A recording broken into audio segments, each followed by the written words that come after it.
Welcome to Communication, Connection, Community, the Podcaster's Podcast. This podcast takes a deep dive into modern-day communication strategies in the podcasting space. We chat with interesting people who make the podcasting and speaking spaces exciting and vibrant. We also dive into the podcasting community with news, updates, latest trends and topics from this ever-evolving space. So strap in. It's going to be one amazing ride. Let's dive into today's episode. Today I want to jump into the first of the 5 myths that are stopping you from really being the go-to expert, or the 5 myths rather that are stopping you from being seen as the go-to expert. These are the 5 reasons why people don't launch podcasts. There are probably more than 5 reasons why people don't launch podcasts, but we're going to focus on the top 5, and they are in no particular order, by the way. So let's get started and talk about the money myth. Now, the money myth, quite simply, is you don't see the ROI in it, or you don't see the value in having a podcast. I know when I was trying to figure out if I needed a podcast that the money myth came up for me. It came up in a different way, though, because what happens when we start talking about the money myth, people automatically think about the money myth in the sense of, is my podcast going to make me money? And how much is it going to cost me to get this show up and running and maintain it? So we look at money in a couple of different ways. We look at it in the sense of, is it going to cost me a lot of money, or how much is it going to cost me to launch the show? And what's it going to make me? How much money is the podcast going to bring in? And that's where we get into not seeing the value or the ROI in it. But let me put it to you in a couple of other different perspectives as well. If we're seeing podcasting as a marketing tool, think of all the other marketing tools that you use on a regular basis that are an investment. I don't like using the term cost you money. I think that cost you money has a very negative connotation to it. So let's think of it as you're launching a podcast. What's the investment to start it, and what's the investment to maintain that show?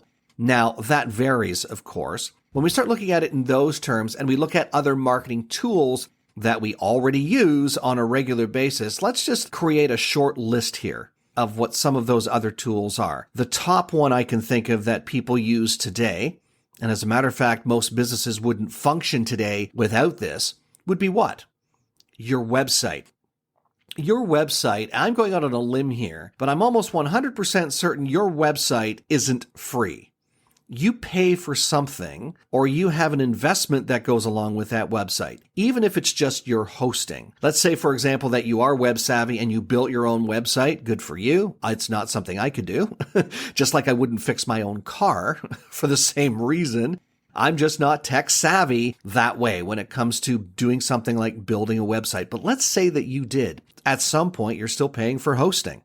You might even be paying for maintenance. There might be things that you need to do from time to time with that website, which means you have to reach out to a developer or some type of web support system or service, and that will cost you as well. Okay? Let's take it a step further, though, and say, you know what? That you're like me, and you didn't create your own website, and somebody created it for you with your content under your advisement of what you want it to look like. I would venture to say that website was a bit of an investment, anywhere from $500 low end, and I'm speaking in Canadian terms, by the way, but even for people who are listening around the world, I think you'll understand these numbers for sure. $500 on the low end, into the thousands, and I don't think there's really a limit. I know people that have spent tens of thousands of dollars on website creation. Okay, so that's an investment. What are some of the other ways that people market their business? Well, one of the easiest ways that I can think of is how many times a year, and maybe prior to the pandemic in 2020, you were doing a lot of networking. In-person networking, going to events, even speaking engagements. No doubt you probably printed off on a regular basis or had printed business cards. Now, that's not a huge investment, but you might have invested $1,000 or a couple of $1,000s a year, depending on how much marketing you were doing and how many business cards you needed. I know people who would print 50,000 at a time, and they'd go through them in a year. So similarly, if you're printing even a few $100s, say $500 worth of business cards every year, that's an investment. Are you getting an ROI from every single business card you put out there? I'm guessing Probably not. As a matter of fact, most business cards, I know this because I still have a deck of them from when I was just doing speaker training of people that I connected with and reached out to, and I probably have a stack of about 400. Some of them went on my email list, some of them didn't, but in that stack of 400, you think of if each one had a unit price of 10 cents or 15 cents or whatever it is, that's quite a bit of money just in business cards, just for the ones I've collected, right? What are some of the other tools that you possibly have looked at as far as investing? How about this one? Facebook ads or LinkedIn ads? Facebook ads or LinkedIn ads. I know people who will spend anywhere from a few $100s a month on Facebook or LinkedIn ads upwards to several $1,000s in the course of a year, into the tens of thousands of dollars a year for Facebook ads. Does that have an ROI that you can absolutely track 100%? Well, possibly. But let me put it to you this way. Do you control the algorithm, and do you control the model at which the social media platforms, and we'll use Facebook and LinkedIn as an example, do you get to control that? Of course you don't. You give Facebook, for example, you give them X amount of dollars. They say, here's what we're going to give you in return. And you hope that that Facebook ad does exactly what you want it to do. I have known people that have run Facebook ads and gotten zero return on their investment. I remember when I ran Facebook ads, and I'll be honest, I didn't spend a lot of money on them, but let's say it was a few $100s in a year. You would hope if you're spending even as little as a few $100s in a year, you're getting something from that. I didn't. I got zero result from that. A podcast will allow you, if positioned properly, to do that. So there is ROI from the podcast. Let's not think of it, though, as ROI as, is the podcast going to make me money? Because this is one of the misconceptions that people have. It doesn't matter what other marketing tools you're using, really, and whether or not they're bringing in any kind of money for you. Yes, there is a certain level of importance to that. The bigger part here that I want to focus on is, are you positioning yourself? Are you positioning the podcast in such a way that it doesn't make money as a standalone marketing tool, but it creates revenue or drives clients to your website, to your products and services, which then allows you to build your revenue? Because that's the misconception. People will ask, will my podcast make money? Or how much money will my podcast make? We have to think of it in different terms. We have to think of not how my podcast is going to make money, but how my podcast is going to generate revenue for my business.